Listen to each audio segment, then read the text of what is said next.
Hello दोस्तों, आपका स्वागत है हमारे चैनल पे। आज का जो टॉपिक है वो है डिवीजन ऑफ लैरिंग्स। लैरिंग्स को हम एनाटोमिकली 3 पार्ट में डिवाइड करते हैं। सबसे ऊपर वाला पार्ट जो होता है उसको कहते हैं वेस्टिब्यूल, बीच वाला पार्ट को कहते हैं वेंट्रिकल और जो लास्ट वाला पार्ट है उसको इन्फ्राग्लोटिक स्पेस कहते हैं। वेस्टिब्यूल को हम दूसरा शब्द में सुप्राग्लोटिक स्पेस भी कहते हैं। ठीक है, ये जो बीच में है उसको वेंट्रिकल, साइनस या ग्लोटिस कहते हैं। तभी तो ग्लोटिस के ऊपर जो है उसको सुप्राग्लोटिस और ग्लोटिस के नीचे है जिसको इन्फ्राग्लोटिस कहते हैं। चलिए अब इसका ये एनाटोमिकल लोकेशन देखते हैं। जो हमारा वेस्टिब्यूल है वो कहाँ से लेके कहाँ तक है, तो उसका है स्पेस लैरिंजियल इनलेट से लेकर वेस्टिबुलर फोल्ड तक। जो मिडिल पार्ट है वो वेस्टिबुलर फोल्ड से वोकल कोड तक, और जो इन्फ्राग्लोटिक पार्ट है वो वोकल कोड से एकदम जो लास्ट क्रिकॉइड करते ले जाता है ना वहाँ तक। ठीक है, जो हमारा वेस्टिब्यूल है उसको तो हम यहाँ पे लिखा हुआ है कि इनलेट से लेके कहाँ तक है, वेस्टिबुलर फोल्ड तक है।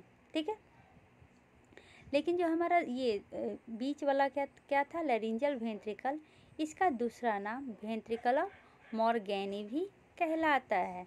ठीक है, और देखिए जो मॉर्गेनी है ना, ये आगे थोड़ा सा ऐसे पात निकला हुआ है, इसको हम कहते हैं सैक्यूल। सैक्यूल का फंक्शन मैं बाद में बताऊंगी। अब एक ओवरऑल व्यू, ये बीच वाला जो पार्ट है इसको ग्लोटिस कहते हैं, साइनस कहते हैं या वेंट्रिकल कहते हैं। इसके ऊपर जो भी पार्ट होता है उसको सुप्राग्लोटिस, और इसके नीचे जो भी पार्ट होता है उसको इन्फ्राग्लोटिस कहते हैं। और ये जो पार्ट निकला हुआ है इसको हम कहते हैं सैक्यूल। ये सैक्यूल अंदर ही होता है, अगर बाहर निकल जाए तो इससे क्या हो सकता है, एक डिजीज हो सकता है जिसको कहते हैं लैरिंगोसिली। क्या, लैरिंगोसिली। यहाँ तक समझने में कोई प्रॉब्लम नहीं है। अभी बताया था सैक्यूल, ये क्या है, ये ट्रोफ शेप स्पेस होता है। ठीक है, और ये मेनली वॉल के अंदर ही रहता है, अगर वॉल के बाहर चला जाए तो लैरिंगोसिली होने का डर है। अब लैरिंजियल कैविटी मेनली जहाँ पर से लैरिंजियल इनलेट स्टार्ट होता है और कहाँ तक एंड होता है, क्रिकॉइड कार्टिलेज तक। ठीक है, तो इसमें मेनली 2 रीजन होता है। एक बीच में देखिए यहाँ पर 2 जगह क्या होता है ना, नैरो स्पेस हो गया इस तरह का। जो पहला नैरो स्पेस है उसको कहते हैं रीमा वेस्टिब्यूली, और जो दूसरा नैरो स्पेस है उसको कहते हैं रीमा ग्लोटिडिस। अब है कहाँ पर ये देखना पड़ेगा। तो देखिए ये वाला जो नैरो स्पेस है इसको कहते हैं rima vestibuli, narrow in the region of vestibular fold. और ये वाला जो सेकंड वाला नैरो स्पेस है उसको कहते हैं रीमा ग्लोटिडिस, मतलब कि narrowest in the region of vocal code.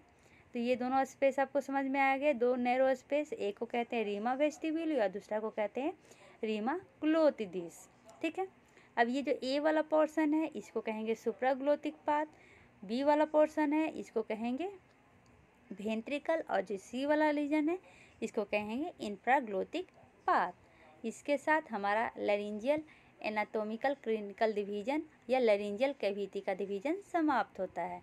अगर आपको वीडियो समझ में आया हो तो लाइक और सब्सक्राइब करना ना भूलें। Bye bye, take care, see you.